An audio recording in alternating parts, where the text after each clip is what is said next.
13 करोड़ लोग, 24,000 करोड़ रुपए एक झटके में कागज। ये सिर्फ एक कंपनी नहीं थी। एक तरफ टीम इंडिया के जर्सी पर इसका लोगो था तो दूसरी तरफ एक गरीब बाप की बेटी की शादी का भरोसा। ये वो कंपनी थी जिसके ऑफिस में प्रधानमंत्री तक आते थे और उसी कंपनी का एक एजेंट रोज आपके या फिर आपके पड़ोसी के घर जाता था, चाय पीता था और कहता था, भैया सिर्फ रोज 20 रुपए बचा लो, बिटिया की शादी हो जाएगी। अमीरों ने इसका ग्लैमर देखा और गरीबों ने इसका सहारा देखा और दोनों लुट गए। सेबी जानती थी, सुप्रीम कोर्ट जानता था, इवन मीडिया भी जानता था, फिर भी 13 करोड़ लोग बर्बाद हो गए और सब चुप क्यों रहे? इस खामोशी की बुनियाद रखी गई थी 1978 में गोरखपुर की एक तंग गली, एक पुराना लैम्ब्रेटा स्कूटर और जेब में सिर्फ 2000 रुपए। सुब्रता रॉय एक ऐसा आदमी था जिसने पहले दिन से ही एक चीज समझ ली थी कि गरीब आदमी बैंक पर भरोसा नहीं करता, वो पड़ोसी पर करता था। और इसीलिए रॉय ने बैंक नहीं बनाया, उन्होंने 12 लाख पड़ोसी बनाए। जहां इंडिया के बड़े बड़े बैंक जाने से डरते थे, गांव, मोहल्ला, रेहड़ी पट्टी, रॉय वहां अपनी फौज लेकर पहुंचे। जिन्हें सरकारी सिस्टम अनबैंकेबल कहता था, रॉय ने उन्हें परिवार का एक हिस्सा बना दिया। ये एजेंट सिर्फ कमीशन के लिए काम नहीं करते थे, ये चाय पानी के रिश्ते पर चलते थे। जब पड़ोसी कहे कि पैसा सेफ है तो किसान कागज नहीं देखता, वो सिर्फ भरोसा देखता है। और यही था सहारा का असली सिस्टम, द ह्यूमन नेटवर्क। और इस नेटवर्क की ताकत ये थी कि सिस्टम ऊपर से नीचे तक, प्रधानमंत्री के ऑफिस से लेकर गांव के खेत तक एक ही भरोसे की धागे से बुना हुआ होता था। सहारा का मॉडल इतना सिंपल था कि वो हद से ज्यादा डेंजरस बन गया। रोज के सिर्फ 20 रुपए बचाओ, बिटिया की शादी का खर्चा निकल जाएगा। ये कोई फाइनेंशियल एडवाइस नहीं थी, ये एक उम्मीद थी, एक मिडिल क्लास इंडिया के दिल की बात। और सहारा ने एक काम बहुत होशियारी से किया। उन्होंने सिर्फ एक वर्ड बोला, इन्वेस्टमेंट नहीं, सेविंग, बस इतना। और उस एक वर्ड ने सब कुछ बदल दिया। इन्वेस्टमेंट में डर होता है, डूब गया तो, लेकिन सेविंग में सुकून मिलता है, अपना ही पैसा है, कहीं रखा ही होगा। लोगों ने सोचा रोज के 20 रुपए में क्या जाता है, अगर डूब भी गया तो छोटा सा नुकसान ही तो होगा। लेकिन यही उनकी सबसे बड़ी भूल थी। अकेले 20 रुपए छोटा लगता है, लेकिन जब 13 करोड़ लोग वही 20 रुपए देते हैं तो वो एक ऐसी सुनामी बन जाती है जिसे कंट्रोल करना किसी के बस की बात नहीं रहती। सहारा का पास इतना कैश आने लगा कि उन्होंने पूरा शहर बसा दिया।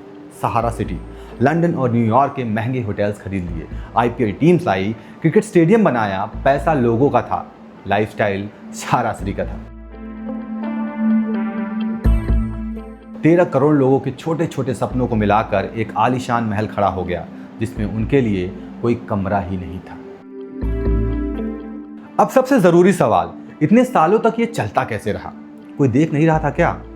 देख तो रहा था, लेकिन सहारा ने एक ऐसा रास्ता निकाला था जहां देखने वाले की आंखें खुद बंद हो जाए। समझो कैसे? अगर सहारा कहता हम लोग से डिपॉजिट ले रहे हैं तो आरबीआई आ जाता, अगर कहता हम शेयर्स बेच रहे हैं तो सेबी आ जाता। तो सहारा ने कहा हम ना डिपॉजिट ले रहे हैं ना शेयर्स बेच रहे हैं, हम बेच रहे हैं ऑप्शनली फुली कन्वर्टिबल डिबेंचर्स, ओएफसीडी। ये नाम सुनकर रेगुलेटर्स का भी सर घूम गया। ये एक ऐसी फाइनेंशियल टर्म थी जो एग्जिस्टिंग रूल में क्लियरली फिट नहीं होती थी, ना आरबीआई का काम ना सेबी का काम, एक ऐसा ग्रे जोन जहां रूल्स की टॉर्च की रोशनी पहुंचती ही नहीं थी। सहारा ने सिस्टम के इसी कंफ्यूजन को अपना हथियार बनाया। जब तक सेबी ने समझा कि यहां गलत हो रहा है, तब तक सहारा 24,000 करोड़ डकार चुका था और 13 करोड़ लोग वेट कर रहे थे कि उनका पैसा कब मिलेगा। असली पर्दा तब गिरा जब 2010 में सेबी ने सहारा की 2 कंपनीज पर उंगली उठाया। सेबी ने कहा, आपने जो लोगों से पैसा उठाया है वो इल्लीगल है, इसे तुरंत वापस कीजिए। यहां से शुरू हुई इंडिया की सबसे बड़ी कॉर्पोरेट लड़ाई। सहारा ने क्लेम किया उन्होंने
नहीं रहे, एम्पायर मिट्टी में मिल गया। लेकिन वो सिस्टम आज भी जिंदा है और वैसे काम कर रहा है। सच तो ये है कि सहारा गया, लेकिन वो सिस्टम आज भी एग्जैक्टली